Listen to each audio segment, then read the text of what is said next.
পবিত্ৰ ইতিহাস সৃষ্টি কৰিছে।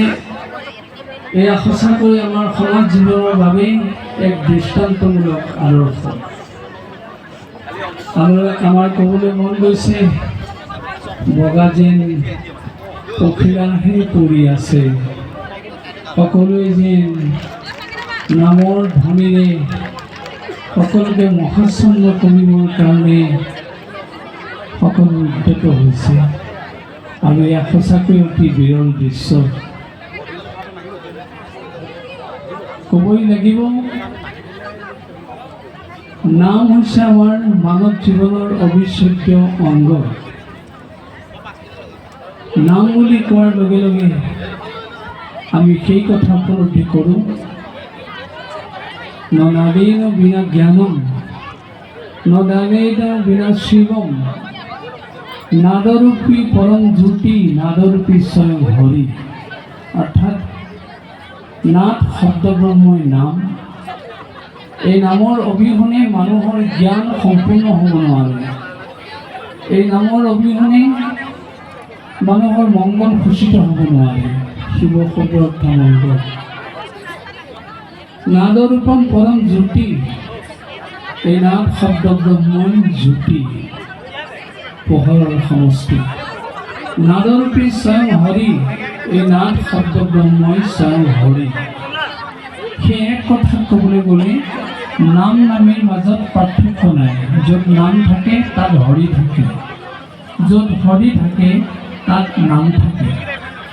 আৰু সেই কথাকে আমাৰ মহাপুৰুষ শ্ৰীমন্ত শংকৰে গুৰুজনাই এইদৰে কৈছে, আপোন নামৰ সংগ নচলন্ত হৰি, যেই নাম সেই হৰি জানা নিষ্ঠ কৰি।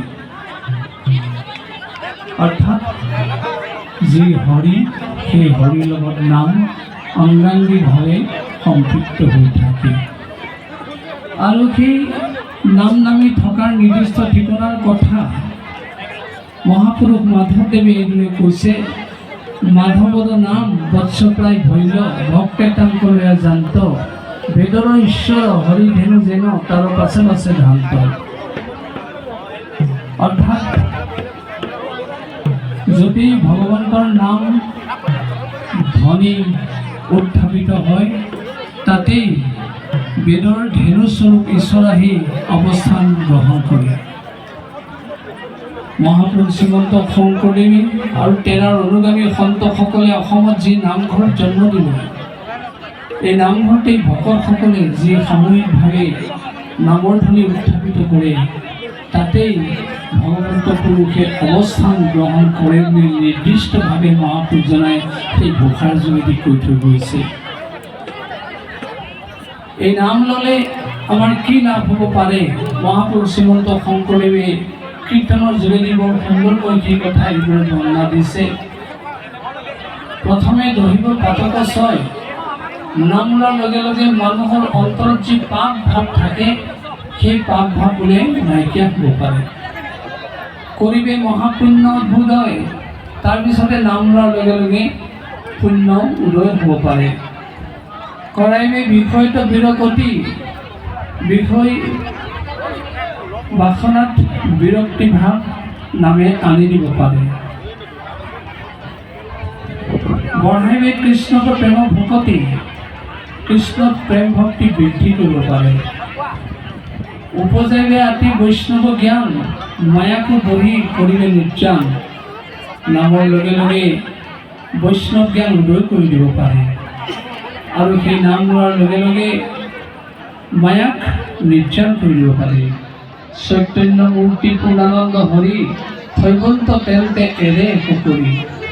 সেই নাম লোৱাৰ লগে লগে চৈতন্য মূৰ্তি পূৰ্ণানন্দ হৰিৰ সৈতে আমাক একেকাৰ কৰিব পাৰে।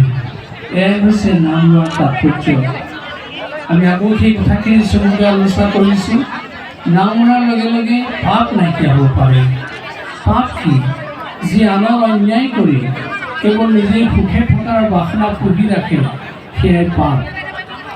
আৰু যেতিয়া সকলোৱে হিত চিন্তাত ব্ৰতী হ'ব, সেয়াই পুণ্য। প্ৰকৃতিয়ে আমাক সেই পুণ্যৰ কথা এইদৰে কৈছে, যিটো পৰোপকাৰী চিন্তাৰ কথা কোৱা হৈছে। পৰোপকাৰায় বহন্তি নদ্যাহা, পৰোপকাৰায় দুধন্তি গাৱহা, পৰোপকাৰায় ফলন্তি বৃক্ষাঃ পৰোপকাৰায় সৰিদমেত। অৰ্থাৎ নৈখন যদি কোনো চৰণে বৈ গৈছে, উদ্দেশ্য পৰোপকাৰ, সেই নৈৰ পানী খাই প্ৰাণীয়ে প্ৰাণ ধাৰণ কৰে। গাইজনী যদি লিটাৰে লিটাৰে গাখীৰ দিছে, উদ্দেশ্য পৰোপকাৰ। লক্ষ্য কৰিব, লিটাৰে লিটাৰে গাখীৰ দিয়াৰ পিছতো গাইজনীয়ে এটোপা গাখীৰ নিজে পান নকৰে। সেই গাখীৰ খাই মানুহে অমৃতাস্য পুত্ৰা এই পৰিচয় দিবলৈ সমৰ্থ হয়।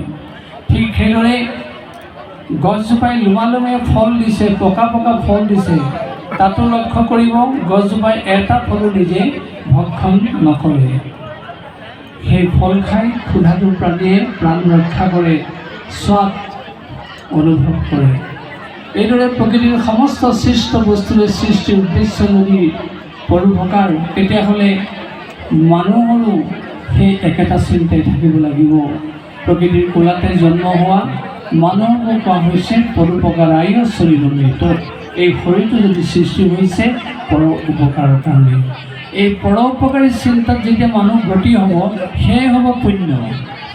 কেৱল ধূপ চাকি লগোৱা, মাংগলিক কৰ্ম কৰাটোকেই পুণ্য বুলি কোৱা হোৱা নাই। সকলোৰে উপকাৰী চিন্তাত গতি হোৱাটোকে পুণ্য বুলি কোৱা হৈছে।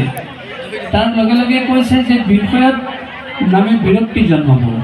কোনো মানুহে, সংসাৰী মানুহে বিষয় ত্যাগ কৰিব নোৱাৰে, বাসনা ত্যাগ কৰিব নোৱাৰে, কিন্তু সেই বিষয়ক নিয়ন্ত্ৰণ কৰাৰ যিটো ইচ্ছা, সেইটোতে বিৰক্তি শব্দটোৰ প্ৰয়োগ হৈছে। গতিকে আমি যেতিয়া নিয়ন্ত্ৰণ কৰি বিষয়ৰ মাজেৰে চলিবলৈ চেষ্টা কৰিম, তাৰ পৰাই আমি শান্তি অনুভৱ কৰিব পাৰিম। আৰু তাৰ লগে লগে কৈছে যে কৃষ্ণক প্ৰেম ভক্তি বৃদ্ধি কৰিব। ঐকান্তিক নিষ্ঠাৰে যেতিয়া ভগৱন্তৰ প্ৰতি সকলো ভাৱ মানুহে উলিয়াই দিব, সেয়াই হৈছে প্ৰেম। আমি সেই ঐকান্তিক নিষ্ঠা যেতিয়া প্ৰকাশ কৰিবলৈ যত্ন কৰিম কৃষ্ণৰ চৰণত, তেতিয়া আমাৰ সেই প্ৰেম ভক্তি বৃদ্ধি পাব।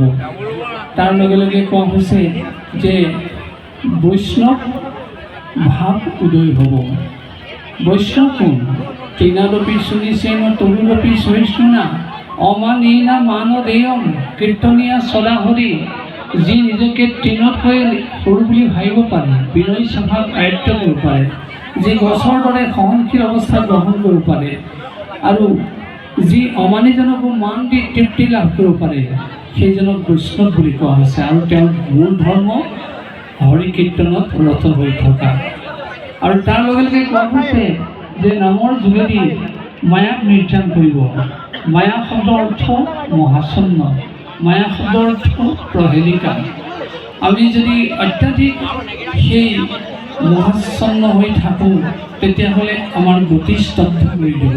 কিন্তু আমি যেতিয়া নিষ্ঠাৰে নাম ল'ম, সেই মায়াৰ নিয়ন্ত্ৰণৰ আমাক মন্ত্ৰ প্ৰদান কৰা হ'ব।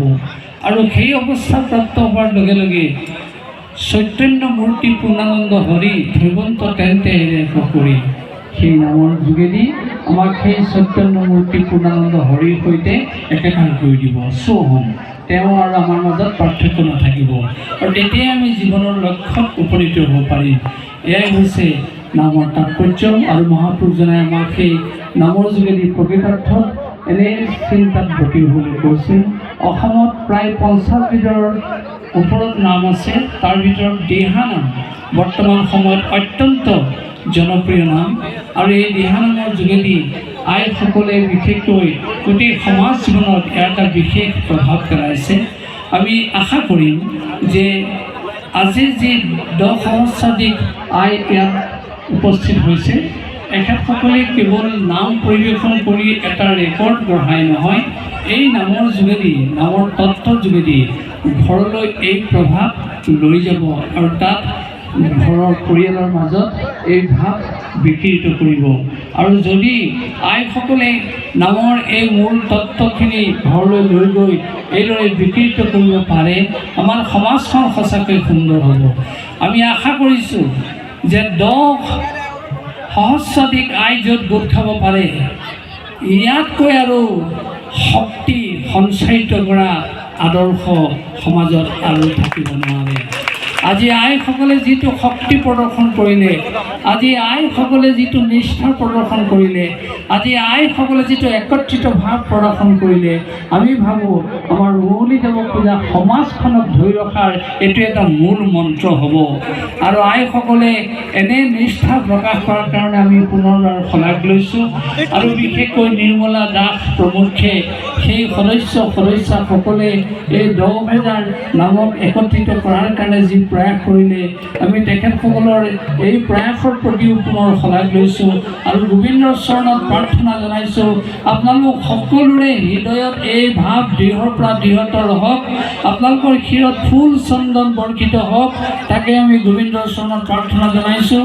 আৰু আমি আশা কৰিছোঁ আপোনালোকৰ এই ভাৱ দৃঢ়ৰ পৰা যেতিয়া দৃঢ়ত হৈ থাকিব, আপোনালোকে সদায় শান্তি অনুভৱ কৰিব আৰু আমাৰ সমাজখন সঁচাকৈ সুন্দৰ হ'ব। এনে আশা ৰাখি পুনৰবাৰ আই মাতৃ সকলোলৈ আমাৰ শ্ৰদ্ধা আগবঢ়াই আমাৰ কথাখিনি সামৰণি মাৰিবলৈ লৈছোঁ। সৰ্বে ভৱন্তু সুখিনঃ, সৰ্বে সন্তু নিৰাময়া, সৰ্বে ভদ্ৰাণি পশ্যন্তু, মা কশ্চিৎ দুঃখভাগ ভৱেৎ। এই আশাৰে আপোনালোকলৈ পুনৰবাৰ শুভেচ্ছা আগবঢ়াই আপোনালোকৰ এই 10,000 আয়তীয়ে গাব লগা দিহানামৰ অনুষ্ঠানটি আনুষ্ঠানিকভাৱে শুভ উদ্বোধন কৰা হৈছে বুলি আমি ঘোষণা কৰিলোঁ। নমস্কাৰ।